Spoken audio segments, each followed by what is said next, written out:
इन आप सब लोगों के लिए बहुत उपयोगी होगा कि सर मैं लेवल फर्स्ट की तैयारी कर रहा हूँ, मुझे हर हाल में सिलेक्शन लेना है, मैं हटकर क्या करूँ? पूरी दुनिया से अलग क्या करूँ कि मेरा पहली बार सिलेक्शन हो जाए? आप जिस भी परीक्षा से जुड़े हुए हैं, यदि आपने निश्चित कर लिया है कि सर मुझे इसका कॉम्पिटिशन देना है, मन में आपकी कोई दुविधा नहीं है, पहली चीज़ जो मैं कहूँगा कि हटकर क्या करें इसका जवाब दूँगा। पहली चीज़ हटकर यही करें कि मन में तुम्हारे कोई भी कॉन्फ्लिक्ट नहीं होना चाहिए। ये दुविधा यदि मन में है, तो फिर आप उस भीड़ की तरह ही है, आपको अलग करने की ज़रूरत ही नहीं है, आप हार जाओगे। कॉन्फ्लिक्ट जब अर्जुन के दिल और दिमाग में था, अर्जुन लड़ भी नहीं पाया और जब कॉन्फ्लिक्ट समाप्त हुआ, वही अर्जुन लड़ता है और लड़ता नहीं है, वो जीतता है। तो हम सबके जीवन में एक महाभारत है कि सर मैं ये करूं कि वो करूं, मैं कैसे करूं, उसको कर लूं, ये हो जाएगा। इन सब चीजों से हटकर जिस लक्ष्य को तुमने चुना है, गहराई से उसके बारे में सोचिए।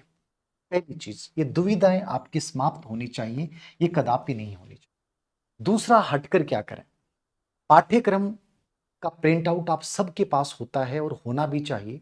उसका एक एक पॉइंट आपके दिल और दिमाग में होना चाहिए, टू द पॉइंट। जो ये वर्ड मैं यूज कर रहा हूं, आप आरपीएससी की कर रहे हैं या किसी भी एग्जाम की कर रहे हैं, अब जो पेपर पैटर्न आ रहा है वो ये आ रहा है, टू द पॉइंट।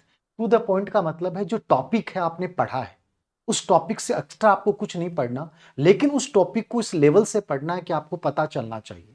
यहां दो तीन बातें हैं जो आप समझ के जाएंगे। ट्रिपल आर की चर्चा मैं बहुत बार कर चुका हूं। आपके दिल दिमाग में कई बार ये सवाल आता है कि सर मैं मॉडल पेपर हल करूं, मैं टेस्ट सीरीज दूं, या केवल मैं पीवाईक्यू पढ़ लूं, या थ्योरी पढ़ूं कि नहीं पढ़ूं।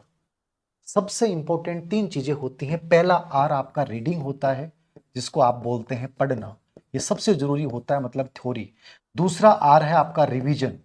रिवीजन का मतलब समझ रहे हैं आप, नियमित रूप से कंसिस्टेंसी के साथ रिवीजन जरूर करेंगे, ये सबसे इंपॉर्टेंट है, सबसे बड़ा सशक्त हथियार है। और तीसरा है रिकॉग्नाइजेशन। रिकॉग्नाइजेशन क्या है? रिकॉग्नाइजेशन क्या है? पहचान, आइडेंटिटी।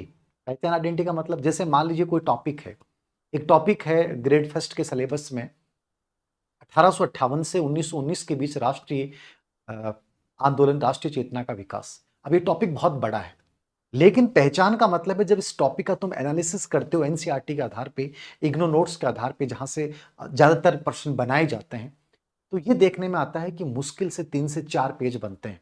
पूरी आइडेंटिटी बन जाती है कि यहां से इस बिंदु से दादा भाई नौरोजी पे प्रश्न उठाया गया, नरम दल गरम दल पे प्रश्न उठाया गया। मतलब ये टॉपिक की पहचान जब तक आप नहीं कर पाओगे, टुकड़ों में विभाजित करके उसे पढ़ नहीं पाओगे, तब तक आप भीड़ से अलग नहीं कर रहे हैं, केवल अटाफिकेशन कर रहे हैं। सीक्वेंस से पढ़िए, आइडेंटिटी करके पढ़िए, और जो टॉपिक आपने चुन लिया कि कोई भी सिलेबस में आपका टॉपिक है, मान लीजिए अधिगम साइकोलॉजी में पढ़ रहे हैं, तो अधिगम आपने जैसे रीड किया, उसके बाद जस्ट उसके 3 साल के पेपर, ज्यादा नहीं, केवल मैं आपसे उम्मीद कर रहा हूं कि जैसे आपने एक टॉपिक लिया है, कोई भी टॉपिक ले लिया, लर्निंग ले लिया, उस टॉपिक के 3 साल के जो पेपर हैं, पीवाई क्यू हैं, वो आप जरूर देखें, बाकी इससे ज्यादा नहीं जाएं आप। बहुत सिलेक्टेड स्टडी करनी है, बहुत सिस्टमेटिक स्टडी करनी है। तो जैसे टॉपिक लिया, उसके 3 साल की पीवाई क्यू आपने देख ली, उससे आपकी समझ बनी, और जैसे समझ बनी, आप जब इस टॉपिक को दूसरी या तीसरी बार जब पढ़ेंगे, तो फिर उस टॉपिक के आपके एकदम से शॉर्ट नोट्स तैयार हो जाएंगे। शॉर्ट नोट्स मतलब, मान लीजिए मैंने किताब में 50 पेज, क्योंकि अधिगम सबसे बड़ा टॉपिक होता है, लर्निंग या कोई भी आपके जीके का टॉपिक ले लिया, उस टॉपिक को आप 4 से 5 पेज में अपने शॉर्ट नोट्स बना लोगे। और जब कंपटीशन से, एग्जाम देने से 20 दिन या 30 दिन पहले आपके पास पूरे सिलेबस के इस प्रकार के शॉर्ट नोट्स बन चुके हैं, तो आप अर्जुन की तरह महाभारत के युद्ध में बहुत आगे निकल चुके हैं। अन्यथा आप पीछे ही रहेंगे, चक्रव्यूह में फंसेंगे और गलतियां करेंगे और मरेंगे। तो ये सबसे इंपॉर्टेंट चीज ये है, टॉपिक पढ़िए, उसकी अच्छे से रीडिंग कीजिए, और रीडिंग करने के बाद 3 साल के पेपर देखिए। जब वो टॉपिक रिवीजन में आए, रिवीजन मतलब आप 7वें दिन उस टॉपिक को जरूर रिवाइज करें।